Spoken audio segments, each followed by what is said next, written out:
All right, hello and welcome to the Middle East Forum's webinar series, Israel Insider with Ashley Perry. I'm Stacey Roman and I will be moderating this discussion today. We are pleased to have Mr. Ashley Perry, advisor to the Middle East Forum's Israel office, join us here each Wednesday at 3 p.m. Eastern to update us on all the events going on in Israel.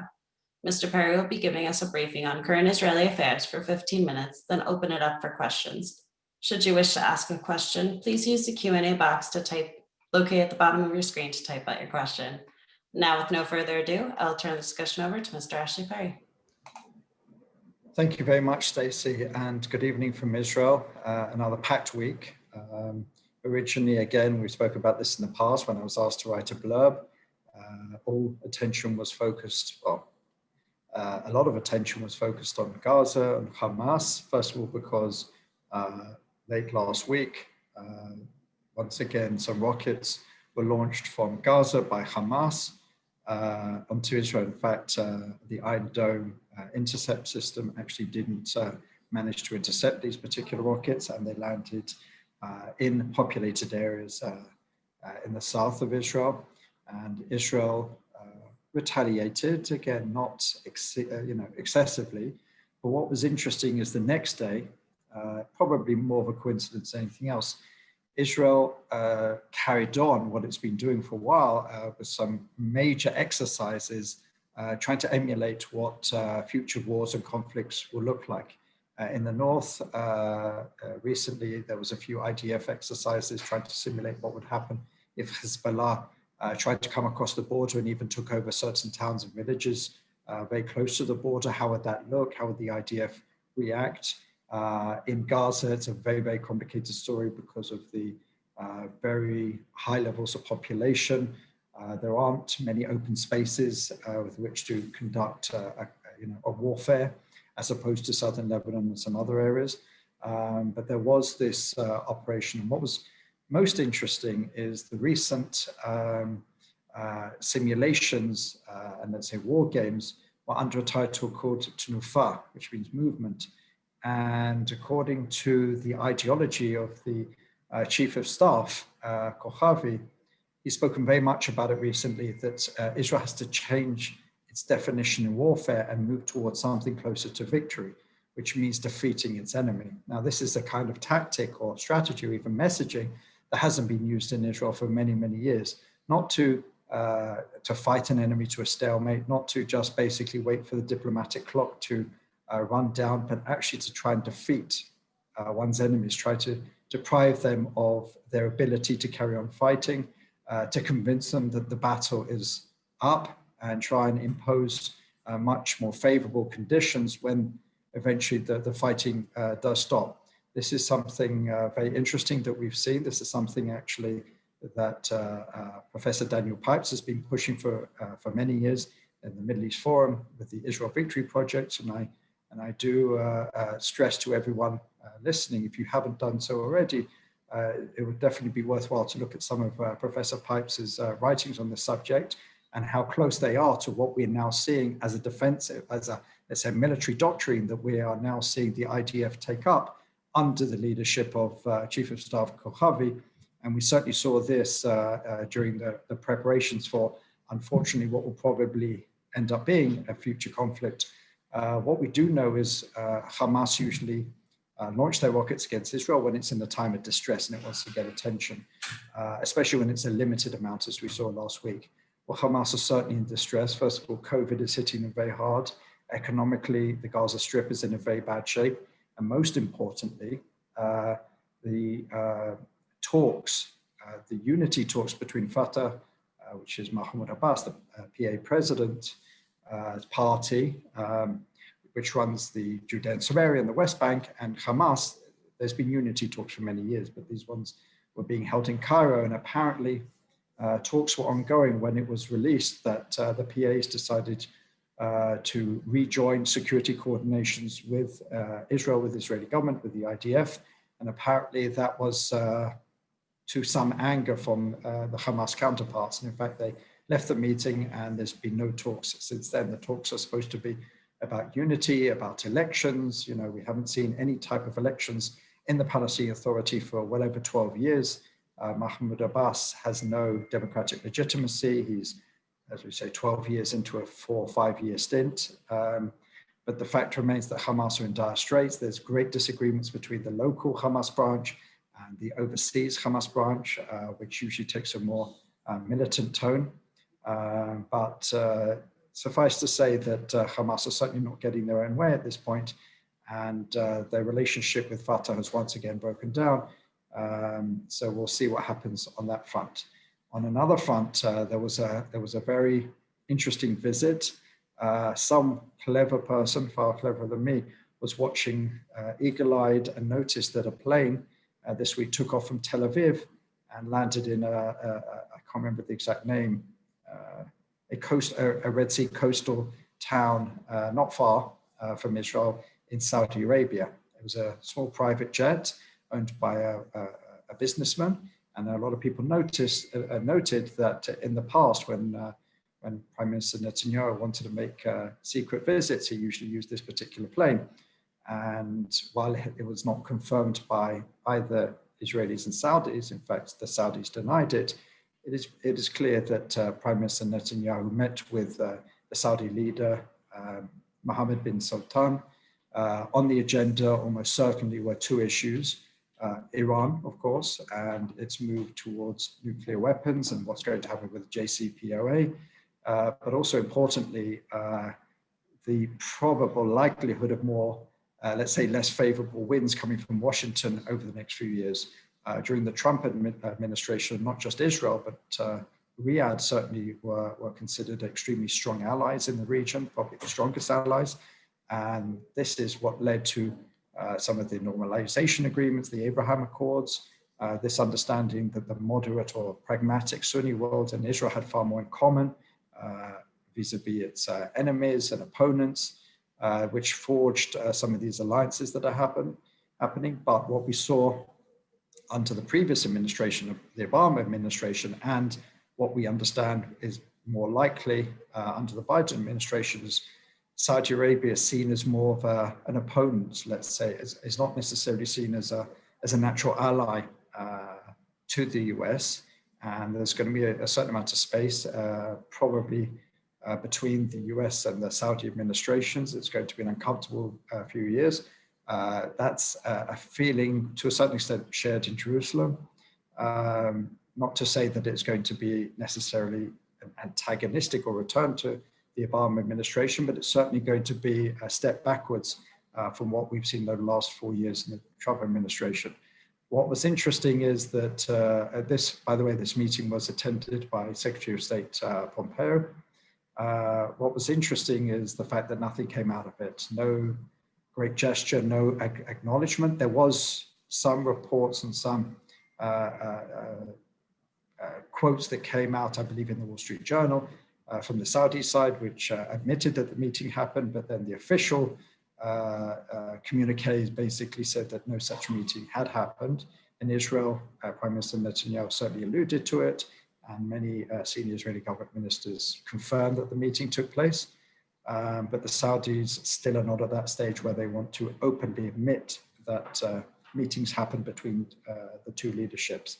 What's also interesting about it is that Netanyahu went with a very small delegation.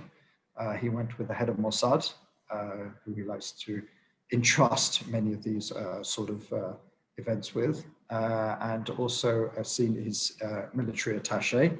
But interestingly enough, the defense minister, who is the military attaché's boss, was kept out of the loop, didn't hear about it, wasn't contacted before the event. In fact, no one else in the cabinet knew about it, which led to another level of strain between the blue and white leadership of Benny Gantz and Gabi Ashkenazi, who's foreign minister, and Prime Minister Netanyahu. Not just that, there's been a lot of events which have just strained it further and further, with a lot of Israeli commentators who are saying, like I said last week, that we are almost certainly going to elections. Benny Gantz has certainly taken off the gloves. We saw it again even today, where he called on the government, which had called for harsher, stricter fines for those involved in breaking the law regarding holding large events like weddings or schools, which are not permitted to go back. But what's important about those is that they are seen as a casus belli for the ultra-Orthodox, and the fact that Gantz went so head-on, not just Netanyahu, but the ultra-Orthodox means that he may well have already given up on this government, and now he's just preparing the ground for a campaign to show that he was strong against his opponents and he held his line. Interestingly enough, also Finance Minister Katz, we've been talking about the budget for many weeks, if not many months. The fact that nothing's been moving, suddenly we heard today that the budget is being prepared, and even the 2021 budget is underway and is going to be presented by February. Benny Gantz has long wanted that to be presented before the end of the year, and he's calling this a bluff, basically just to ensure that the blame is laid at his feet, because obviously if Likud, with Yisrael Katz as finance minister and Prime Minister Netanyahu, are seen to be moving on the budget, forward on the budget, and Benny Gantz is not happy with that, and he's the one who calls for elections, then obviously the blame can then be laid at his feet. So it's very much a matter of the blame game at this point. Each are blaming each other. It does seem, interestingly, that Likud are more about attacking Naftali Bennett these days. Naftali Bennett was on TV, I believe it was yesterday, and he was asked about the right-wing bloc, which usually Israel is between the left-wing and the right-wing religious bloc, but he is a central part of that right-wing bloc, was left out of the government by Prime Minister Netanyahu, and he basically said on primetime TV, there is no right-wing bloc, and Likud made great hay out of this. They recorded that, they spliced it, and they sent it through all their social media channels, trying to show that Bennett believes there is no right wing, there's no right wing bloc, he's not part of it. Bennett shot back, and basically that seems to be the war at the moment, because again, if we're in election season, you attack the one who's most likely to take votes from you. So again, we're seeing that we are already in a campaign. Many are saying that we're pretty much already there. Elections could well be called if the budget, the 2020 budget, we were talking before about 2021, but if the 2020 budget isn't passed in the next few weeks and there's been no sign of it, and there needs to be debates and there needs to be passage through the Knesset, et cetera, et cetera. If it's not passed, then we automatically go for elections, and Netanyahu remains in his seat, and there's a certain amount of chance on this. Will he retain the largest party in the larger bloc? Will the larger bloc get 61? Interestingly, if you look at the recent polls, some polls show a massive gap between Likud and Yamina. One showed a gap of 10 seats. Another poll this week showed a gap of 3 seats. The most important numbers, though, are the 61. Does the right wing, including Yamina, have a 61? Another interesting thing to look at, which has certainly showed up in recent polls, is there an anti-Netanyahu bloc? Is there 61 with Yamina, Yisrael Beitenu, Yesh Atid, Blue and White, perhaps buttressed from the outside by Meretz or maybe a new party or whatever it is? And the answer is that some of the polls have shown that there is. And that would put Netanyahu in a very difficult position. At the moment, the only party he can rely on, parties, are the ultra-Orthodox who are standing by him.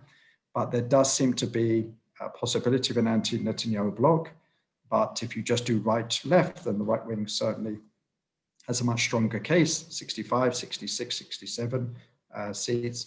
So, but the anti-Netanyahu bloc is a number that Netanyahu, the prime minister, and his people will be looking at, and certainly trying to chip away on that in the next few weeks. So still lots to play for as time politics, and I'm happy to answer questions on this or anything else.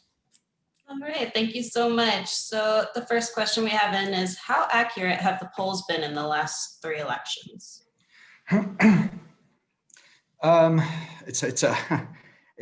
Usually it underestimates Likud. Likud, especially Prime Minister Netanyahu, I've spoken about my admiration for him as a political strategist, as a communicator.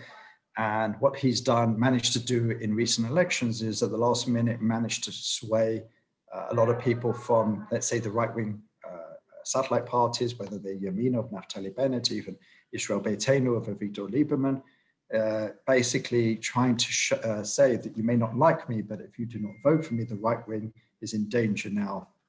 People who really understand the system, as I said, it's about blocks, not about parties. It's certainly in the past it's less relevant. As I said, there could be an anti-Netanyahu bloc, so right, left are obviously less relevant in that particular scenario. But usually there's one or two shocks. One party will do much better than they think. One party will do much worse. If we remember, I believe 2 elections ago, who knows, there's been 3 elections, they all sort of, meld into one. But Yamina didn't even pass the threshold. And now they're polling in the 20s. Yamina certainly will not do as well as the polls show. A lot of people in polls just basically, they take the flavor of the month and the person they see most, not necessarily according to their ideology, but if they, for example, if people don't like Netanyahu, even on the center or the center left, a lot of polls have shown that these kind of people are saying that they would vote Yamina, but probably when it comes to it, after a grueling, focused 3-month campaign, probably a lot of those people return to the left or the left of center or the centrist parties. But it's different than in the States where it's sort of, there's 2 horses, it's one or the other. But obviously even there they get it wrong, as we've seen in the past. But in Israel, one seat less on this party, one seat more on that party can literally change the map. I mean, we're dealing with, we went to elections because the bloc was only 60 at one point. All they needed was 1 more seat. So polls will never get it to 100% correct. So far in the last few elections, Likud did better than the polls said they would. Yamina did worse. The left, but the 2 blocs pretty much have retained themselves 65 to the right, and again 55. Interestingly enough, whenever they show these polls, they always put Lieberman in the middle because he's not considered part anymore of either bloc. So it's very hard to say, do the pollsters get it right or wrong? I mean, in the last few elections, there's been a lot of sort of disappointment with the pollsters. They've tried to justify it because people lie in polls, and maybe some communities like the Arabs or the ultra-Orthodox don't poll as well. But generally the blocks remain fairly constant. Thank you. And could you address the conjectures seen in the press here that during President Trump's remaining lame duck term, Israel would take dramatic action against Iran, either directly or by attacking its allied groups in Syria or elsewhere? Well, the second part, attacking Iranian interests in Syria, is doing almost daily now. I mean, we heard attacks, I think it was last night, and a few days before that, So that's happening. But obviously attacking Iran itself is a completely different criteria here. I doubt it. That's my view. I'm not a defense expert, so I don't know what's going on behind the scenes, but I doubt they would do that. I think to take such a step without the permission, or at least the understanding of the incoming administration, would be very hard for Israel. And I don't see President-elect, is he President-elect yet? I think he is, officially, without the permission or the approval of the President-elect. I don't see that Netanyahu would take such a step. That's my particular view. I don't believe it will happen, but certainly the steps that it's taking on Iranian proxies, or even Iranian presence in Syria, it's taking all the time. Understood. And does IDF action now mean the end of the policy of restraint? Well, at the end of the day, the IDF doesn't really make the decisions. It's obviously the political level that made the decisions. The defense cabinet, in theory, is the sovereign when it comes to decisions of war and conflict. And it's still very much beholden to Prime Minister Netanyahu. He usually weighs the security cabinet in his favor, where he has enough automatic votes for whatever policies he sees. So I think we'll just see a continuation at that level, but there is certainly an influence throughout the IDF, throughout the security services, of preparing for different scenarios and preparing the IDF for victory, for a much harsher response. And this basically puts at least a plan on the table, which hadn't existed before, that Israel could go much stronger against its opponents during any future potential conflict. And I think that therein lies the difference.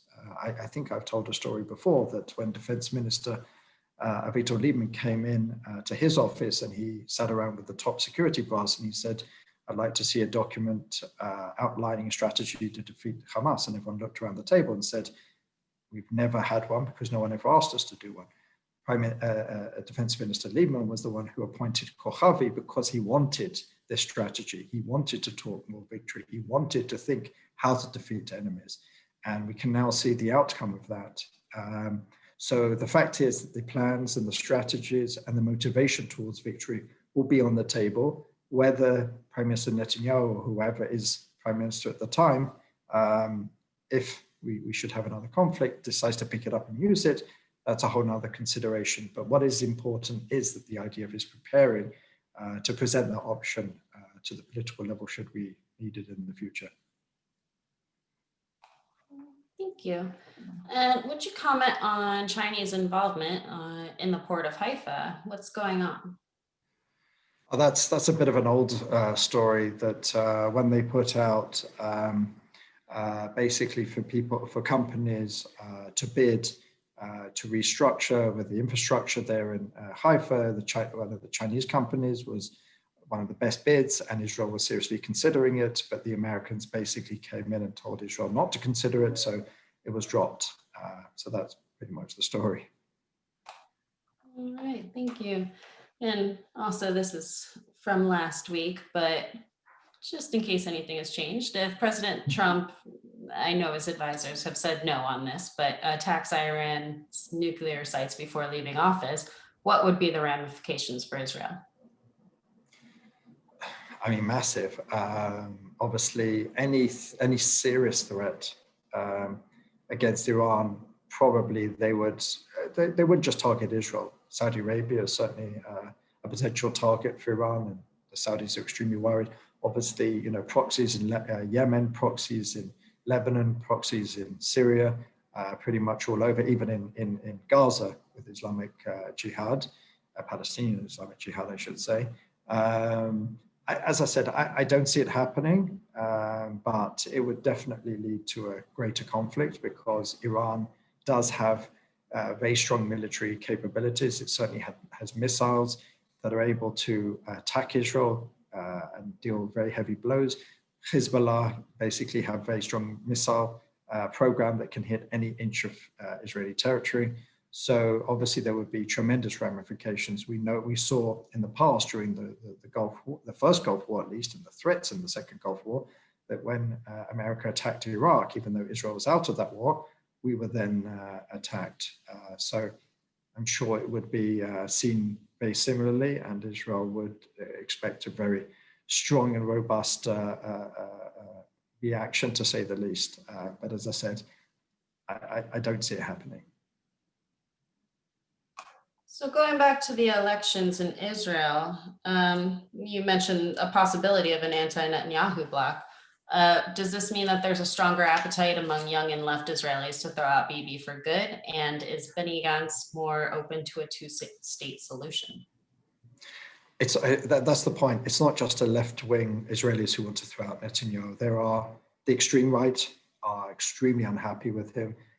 Yamina voters who are right-wing, to the right of the Likud, are extremely unhappy, and there are many people who are very unhappy. I mean, the fact is he's lost since in the recent elections, he's lost 10 to 15 seats, depending on what the polls are showing. Obviously, again, these are polls, these are not election results, but even in the elections themselves, each election saw him slightly weakened.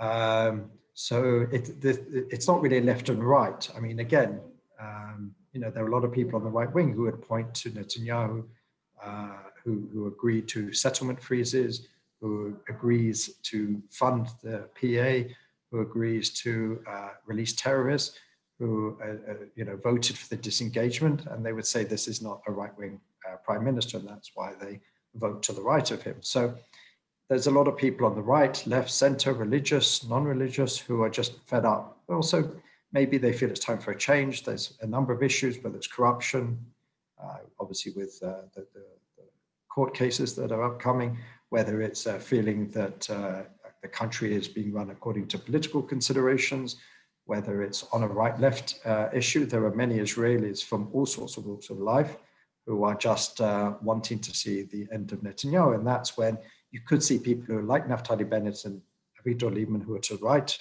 of Netanyahu on security and diplomatic issues, and people like Benny Gantz and Yair Lapid, who are to the left of him on those issues, who are united in a belief that Netanyahu's reign should be ended as soon as possible.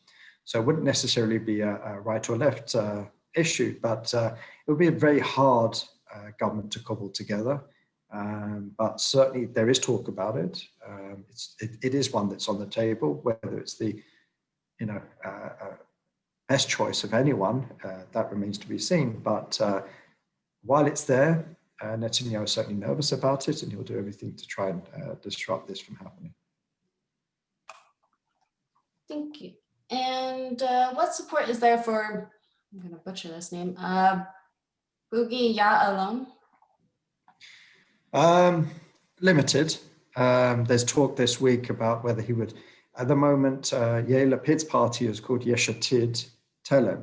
Yesh Atid is his party, Yair Lapid, and Telem is Boogie Ya'alon, former defense minister, former Likud member, who, again, if we're talking about right-left, he's a man of the right, certainly is against a two-state solution, but sits relatively comfortably at the moment with Yair Lapid, largely because they have something unifying them, is their position that Netanyahu's reign should be over.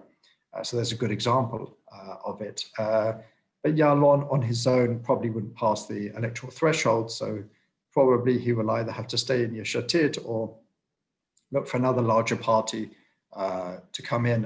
And even the people who are under him on the list in Telem have actually now moved.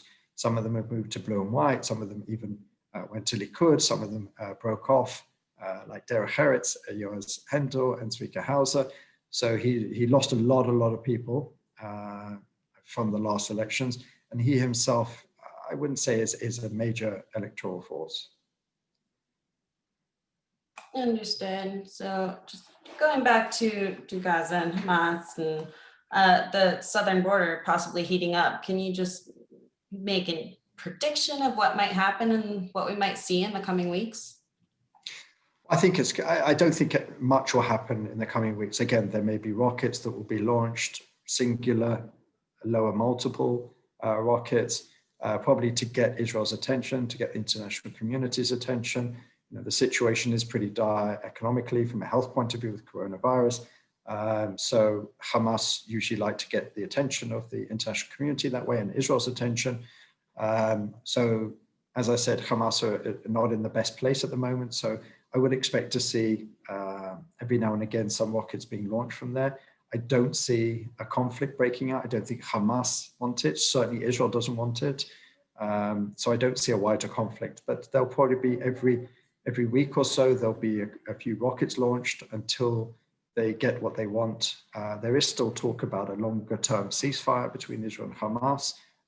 Talks every now and again do happen through third parties, but at the moment doesn't seem too much progress on that. And as I said, Hamas have even dropped out of the unity talks with Fatah, so they're definitely in a bad place. So I expect that they will take out some of this on Israel, try and gain support amongst the Palestinian people, but I do not see it in the interests of either Israel or Hamas for a wider conflict at this point. And in our last minute here, can you just give us an update on what's going on with the coronavirus in Israel? In 1 minute, almost impossible, but schools are going back basically. By the end of next week, I believe all school children in Israel will be back in school. The numbers are starting to go up. They've already gone beyond the what is it, the R rate, it's over 1, which means that it's multiplying up. People are already talking about a third lockdown. They say Hanukkah, which is only 2-3 weeks away. But again, if we're having an election being called in December, I think a lot of, we're in that sort of time where everything is being dictated by the political clock. So there's certainly no interest from Prime Minister Netanyahu to put more people out of work, to keep the kids at home, which is certainly, a problem for a lot of parents. So I think what we're seeing at the moment is the allowance of a lot of things with very few restrictions. The health ministry is saying if we're going to let schools back in, then we have to restrict in other areas, not open malls, maybe close some other sectors of society or whatever it is, just to wait to balance that a little bit.